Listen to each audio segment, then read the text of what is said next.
He reached forward, letting his fingers run lightly along the paper's center fold. "This paper's thin." Jonas paused. "So were we." The words landed and stayed there, not deep, not loud, but solid. Arnold sat back. Let the silence hold. Jonas didn't speak again, just nodded once.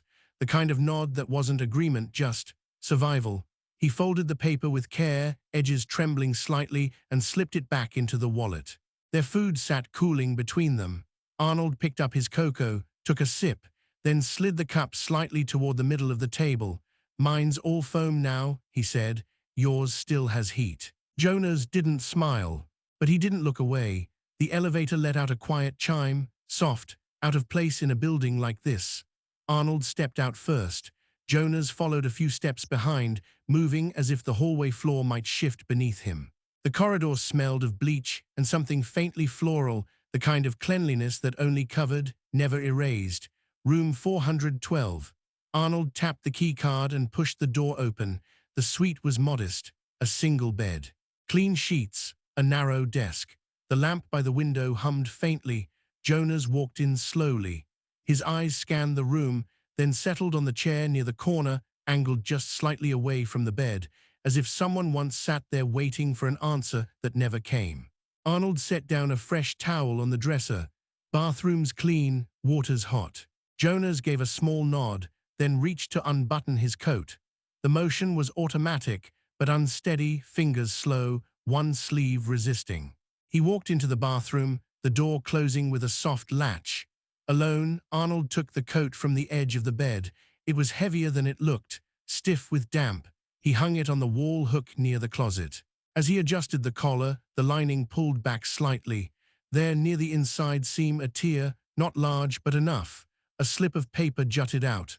Arnold hesitated, then gently eased it free, a medical form. Folded, worn at the edges. A partial heading still legible. "Discharge Summary, Substance Rehabilitation Center. Departure, against medical advice. Reason for departure, unwilling to continue supervised treatment." Arnold didn't read further. He folded the paper back, returned it to its place inside the seam, and straightened the coat as if nothing had been touched. From behind the bathroom door, the sound of running water filled the silence. Steam crept out beneath the crack. Time passed. Arnold remained standing, not pacing, not waiting, just standing. Inside the bathroom, the mirror had fogged completely. The glass shivered with condensation, the outlines of the room barely visible through the wet film. Jonas stood still, towel around his waist, shoulders hunched. With the side of his palm, he cleared the mirror in one slow stroke. His reflection came into view, warped by streaks and leftover steam. He looked, then looked away, and turned the mirror light off. When he stepped back into the room, his hair was damp, skin pale beneath the towel-wrapped hotel robe, but the scar on his cheek, more visible now without the cap, caught the lamplight just enough to reveal how deep it once ran. Arnold didn't stare, he only gestured toward the chair. "You can rest." Jonas didn't move to sit. He stood near the foot of the bed, eyes drifting toward the window. "Sun's gone," he murmured. Arnold nodded. "It'll be back in the morning." A beat of silence, then lightly, as if weighing each word, "Sometime tomorrow, we could grab breakfast if you want." Jonas let out a sound, half breath, half laugh. He turned to face Arnold, not directly, but enough to be seen. 15 minutes, he said, eyes unfocused. "That's all you get." Arnold raised an eyebrow slightly, said nothing. Jonas continued. 15 minutes over eggs and burnt toast, just long enough for you not to see what I've turned into." He walked to the bed, sat on the edge. His hand RA man in a torn coat stood behind a bakery dumpster, sorting through half-eaten bread with fingers once trained for precision strikes. He flinched at a passing car, not from fear, but memory. Across the street, Arnold Schwarzenegger froze mid-step, his breath catching as recognition shattered the present. This wasn't just a homeless man. It was the boy who once taught him how to fight, now hiding from light, from help, from himself. And as Jonas ran, something inside Arnold whispered, "Justice doesn't always look like a courtroom." Before we dive in, let us know where you're watching from today, and if you like this story, don't forget to subscribe. The SUV's engine stayed running. Arnold sat still behind the wheel, eyes pinned to something he hadn't expected to see. Not this way, not here. A man stood behind a bakery dumpster, sorting through discarded bread. His coat was torn at the sleeves, collar soaked with old rain, but what stopped Arnold cold wasn't the clothes. It was the way the man moved. He moved like a fighter, not like a man chasing food, weight on the balls of his feet, shoulders low, hands not grabbing but placing, calculating. Arnold opened the door. The thunk echoed down the alley like a verdict. His boots struck the pavement, slow, deliberate, soles brushing grit and broken glass. He stepped closer. The man didn't turn, but something in the air shifted. He froze mid-motion, one hand still half lifted with a bruised quasar. Then he turned, stiffly. The cap hid most of his face, but not the jawline, not the eyes. Arnold stopped breathing. Jonas.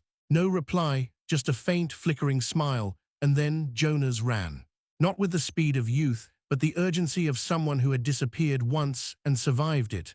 Arnold followed. Jonas, he said again, not like last time.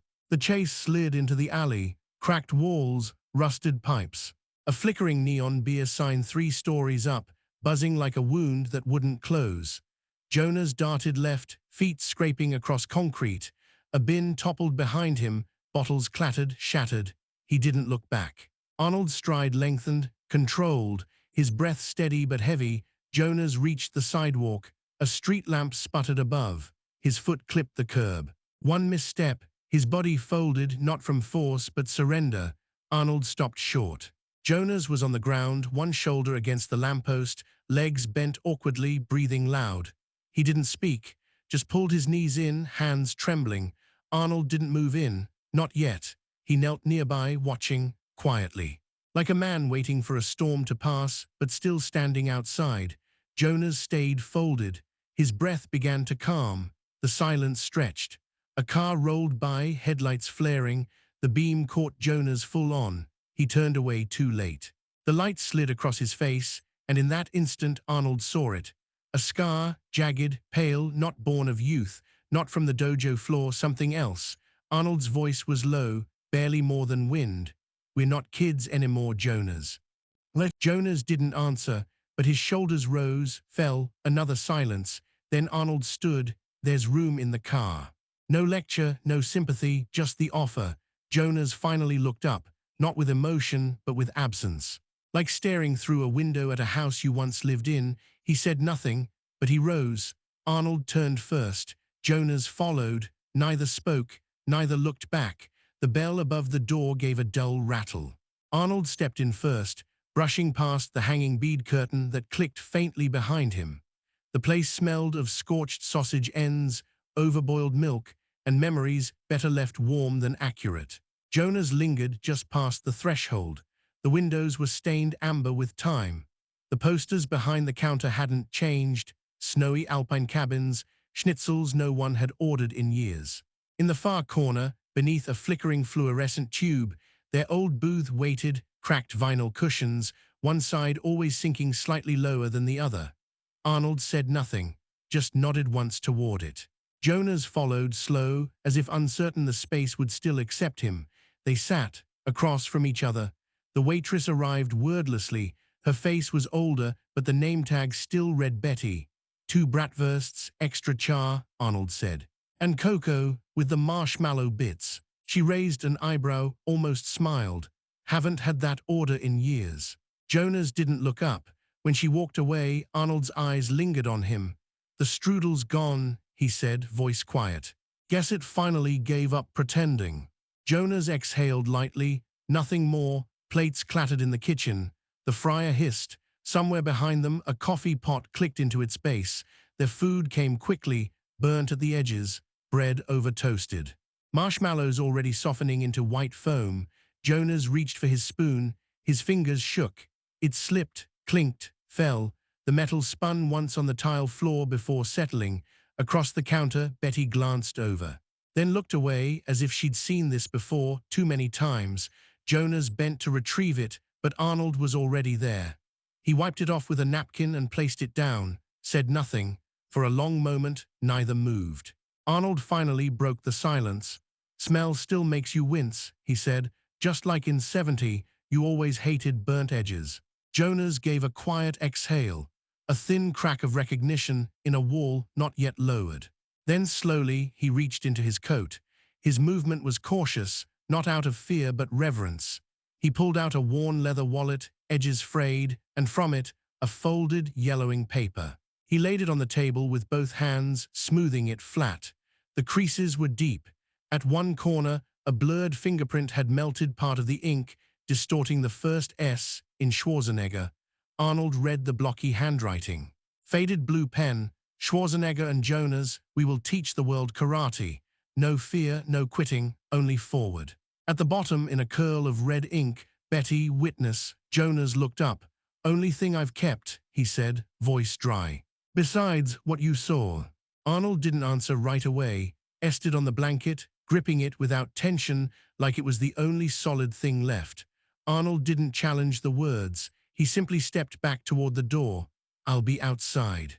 Give you space. Jonas didn't look up, didn't nod. Just sat, shoulders slumped, posture halfway between collapse and survival. At the door, Arnold paused. You're not the only one who remembers who you used to be. Then he stepped out. The door clicked shut behind him. Inside, Jonas remained still.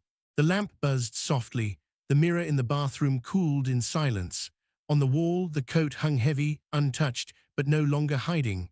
The hospital light was soft, but unkind. Jonas lay on the narrow bed, one arm over his eyes. The fever had broken, but his skin still bore that pale sheen, the kind that comes not from illness, but from something that's been hiding in the bloodstream too long.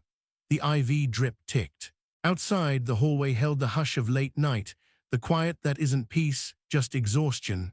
Arnold sat beside the bed, not leaning forward, not speaking yet, just watching the rise and fall of Jonas's chest. The monitor pulsed, steady, mechanical, indifferent. Then, why did you run that day? Arnold asked quietly. At the dojo, why have you been running all these years? Jonas didn't answer. Arnold's voice didn't rise. You left behind everything. You let them erase you. Was it shame? A long silence. Then Jonas slowly moved his arm away, stared up at the ceiling like it might forgive him. It was 1991, he said, voice thin. Right after we won the regional finals in Munich. Arnold looked up still, listening. I remember the mat, Jonas continued. Still smelled like sweat and shoe rubber. I just landed the side sweep. The crowd was loud. France lifted me in the air before they even called the points. He closed his eyes, not to remember better, but because remembering was too much. France drove me everywhere, he said, was never supposed to drink, heart problems. But that night, I told him I'd drive. Arnold's jaw tightened slightly. I lied, Jonas said. I drank more than he did. We were laughing. God, we were laughing. He paused, then his voice dropped, softer, smaller. I don't remember the crash, just the sound after. Metal trying to breathe, glass in my hands. France wasn't breathing. Arnold's hands slowly gripped the armrest of the chair, tight, silent. The police came, Jonas went on.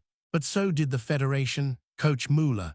They said it would destroy the school, the reputation, said France would have wanted me to go on. He swallowed. They covered it, changed the report, made it look like a tire blowout. I was 17, I didn't argue. Another pause. Arnold's eyes were on him now, still, unblinking. I stood at France's funeral, Jonas said. Wore the uniform, gave a speech. They called me brother, called me champion. His throat caught. His mother held my hand, said he loved me like a son, that I was all he had left. Jonas turned his face toward the wall. The last person who ever hugged me was the person I killed. Arnold didn't speak. Jonas sat up slowly, painfully. The IV line tugged. He didn't care. I thought maybe if I lived poorly enough, lost enough, slept outside long enough, maybe the weight would wear down. He looked at Arnold now, but it doesn't. A silence settled, not empty, but impossibly full. Arnold shifted slightly. His fingers gripped the chair again, white-knuckled now. I carried your name, he said, after a long beat, defended it, told people you'd come back one day. Jonas nodded. You weren't wrong, I just came back the wrong kind. Outside, a nurse's footsteps passed, then faded. Inside, only the machine beeped.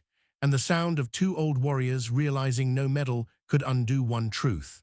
Arnold rose from the chair, slow, deliberate. He didn't touch Jonah's, didn't offer comfort, only looked down. Then he said, "We can't change the past." He turned toward the door. "But what you do next, that's the only trial left." Jonas lay back against the pillow, eyes wide open now. No tears, just the long stare of someone who'd stopped asking for forgiveness, but maybe wasn't done giving it. Arnold paused at the door. "France believed in you." Jonas closed his eyes. "That's the worst part," he whispered. Arnold said nothing more and walked out. The door clicked shut, softer than it needed to be. The morning was overcast. Arnold sat alone in the parked car, engine off, hands resting on a brown folder, edges crisp, seal unbroken. The police station across the street loomed quietly. No sirens, no drama. Just brick and shadow and responsibility. Through the windshield, the clouds hung low. Quiet sky, quiet tension. He looked down at the folder again. Jonas Friedrich, unresolved incident. 1991. Arnold's thumb brushed the corner, not out of hesitation, out of weight, like the act of holding it cost something. He turned slightly and caught sight of himself in the rearview mirror. Two eyes stared back. But they weren't the same. One set belonged to the man who'd built his life around justice, law, consequence, the discipline of cause and effect. The other set saw something else. He held the stare. The mirror didn't flinch. Softly, like gravel under his breath, justice, or the last bit of light left in him. He didn't move for a while. Then slowly, deliberately, he opened the car door, the folder still in hand. But instead of crossing the street toward the station, Arnold turned the other way, toward the bridge. The space beneath it hadn't changed. Concrete pillars, faint smell of rust and river. And somewhere in the distance, the echo of shoes scuffing on asphalt, children training. Arnold followed the sound. It led him to the same open patch beneath the freeway overpass. There on the flattened tarp where mats once were, a small group of kids practiced side kicks and blocks, uncoordinated, sincere. No instructor, only each other. He stood quietly, not interrupting. A girl, maybe 10, noticed him first. She stopped mid-form, wiping her nose on her sleeve. "You're the one Jonas talks about," she said. Arnold raised an eyebrow. "He talks." She nodded. "He told us about France." Arnold said nothing. He said France died because someone made a bad choice, but someone still loved him after. That's why we don't quit. She shrugged like it was just a fact, then added, almost as an afterthought, "That story's why I didn't steal yesterday." Arnold looked at her. She pointed to a canvas bag by the pillar. "I was gonna take a wallet at the bus stop, but I remembered the hug Jonas said France gave him before the crash. I didn't want to lose something like that." She returned to her stance. Arnold stood there, still. The wind moved lightly through the open concrete frame. It carried no scent. Just the weight of small things, decisions, words, children standing straighter. He looked down at the folder again, didn't open it, just turned and walked away. The hospital room was the same. Jonas sat up now, a little more color in his face, the stiffness of old pain still in his shoulders. Arnold entered without a word. Jonas watched him, expression unreadable. Arnold took the chair, set the folder between them. "I went to the precinct this morning." Jonas didn't react. "I sat with this in my lap," Arnold continued, "saw myself in the mirror, didn't like the version who went in." He opened the folder. Inside, the report typed and certified, witness notes, archived photos, statements long buried. Arnold lifted it page by page, then stopped. At the bottom, a small curled napkin, a doodle from a time before. Two stick figures in karate robes, big block letters, "We'll teach the world, promise." Betty's old red pen signature circled it like a badge. Arnold looked at Jonas. "Betty signed for our promise," he said, voice steady. "Not the court." Jonas didn't move, didn't speak. His eyes tracked every gesture. Arnold closed the folder, held it for a moment, then he tore it right down the middle, once, twice, again, until the papers were no longer documents, just noise in his hands. He dropped them into the small trash bin beside the bed. The shredded edges hung like loose threads over the rim. Jonas looked at the bin, then at Arnold. I didn't ask you to. Arnold cut him off. I didn't do it for you. A silence followed, but this one didn't ache. It waited. Arnold leaned back. You've got one life left, he said. Jonas swallowed. Arnold stood. Don't make France the last person who believed in you. Then he walked out. This time the door didn't close all the way behind him, and inside the room Jonas didn't look away. Not from the door, not from the shredded truth. Not from himself.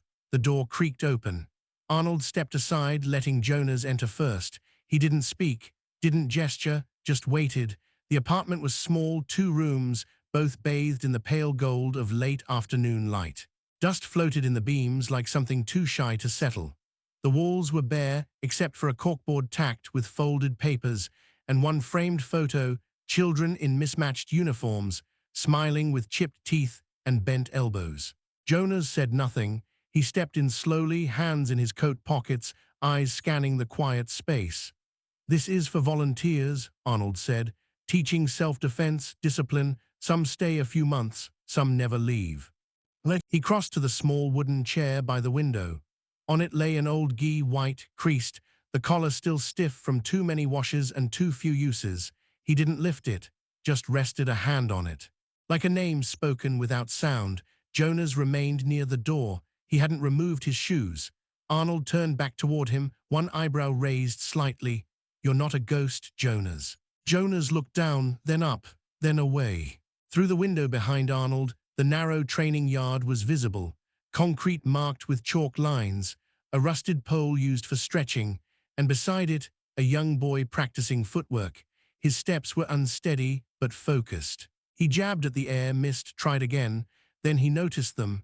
The boy paused, shielded his eyes from the sun, and waved. Sensei, he called out, not to Arnold, to Jonas. Jonas didn't move at first. Then his jaw clenched. His mouth opened, but no sound came. Arnold didn't say a word. He stepped aside. Jonas walked slowly to the window. His hand trembled slightly as he reached up, resting his fingertips against the glass. The boy below grinned, gave a small, awkward bow, then went back to his drills. Jonas turned away, not dramatically, just folded inward. He sat down on the edge of the bed, hands between his knees. He didn't look at Arnold. Tears came, but not in a rush. One at a time, like memories knocking to be let in. Arnold crossed the room, set the gi beside him on the bed. You don't need to come back as who you were, he said quietly. Just stand long enough for them to know where to look. Jonas wiped his face with the back of his hand, didn't speak. Outside, the boy let out a triumphant hi as he landed a clean turn. Arnold sat in the chair, waited. Jonas picked up the gi, held it in both hands, then softly. I can't promise I'll stay. Arnold shrugged. I didn't ask you to. Jonas nodded, not in agreement, not in certainty, just the kind of nod that happens when the air inside a man finally lets itself breathe. He stood, held the gi against his chest. For France, he said. Arnold nodded once. For the ones still standing, he added. Arnold's voice was almost gone now, just gravel and breath, and for the ones waiting to fall. They didn't shake hands, didn't hug, but something old and frayed between them tightened, not fixed, not mended, just held again. From outside, the boy's voice floated up. Sensei, are you coming tomorrow? Jonas turned to the window. His voice was raw, untrained, but firm. I'll be here. The class had already started. Under the grey hush of the bridge, the children lined up barefoot on the chalked cement. Their gis were mismatched, some new, some stitched at the shoulders, some clearly handed down more than once. But every child stood straight, focused, waiting. Jonas stood at the front. No clipboard, no whistle, just the gi. It didn't fit perfectly, shoulders a bit too tight, the sleeves showing his forearms. But he wore it the way someone wears an old promise, not because it still looked right, but because it still meant something. His voice was steady now. Again. The children bowed, practiced the sidestep, blocked, missed, laughed, tried again. From the shadows near the pillar, Arnold watched. He didn't step into the light. He didn't need to. Betty was beside him, holding a thermos with one hand and a paper bag in the other. She passed it over without a word. Still bring extra cocoa, she said, just in case. Arnold took it. His fingers brushed the side of the cup, still warm. He nodded toward Jonas. You see the way he moves, he said. Betty squinted. Tighter form. Arnold shook his head. No, he's leaving space. She frowned. For what? Arnold didn't answer. But in the training circle, a small boy tripped on his own step. Jonas caught him, didn't scold, just knelt, said something the others couldn't hear, then helped him back up. The boy bowed, Jonas bowed lower, and the class kept going. Arnold sipped from the thermos, bit into a burnt end of bread Betty had packed. They still call him Sensei, he asked. Betty smiled faintly. They asked if he was one, he said no. Arnold raised an eyebrow. But then he showed up again the next day, she added. And the day after that. Jonas looked over then, just for a second. He didn't wave, didn't smile, but he saw them. And Arnold nodded, not to him, but to the part of himself that had once almost walked away. As the children lined up for the closing bow, Jonas stood tall at the front. He didn't raise his voice. He simply said, "To remember the ones who held us when we were falling." And then, with the kind of bow that comes not from the spine, but from something deeper, he lowered himself. The children followed.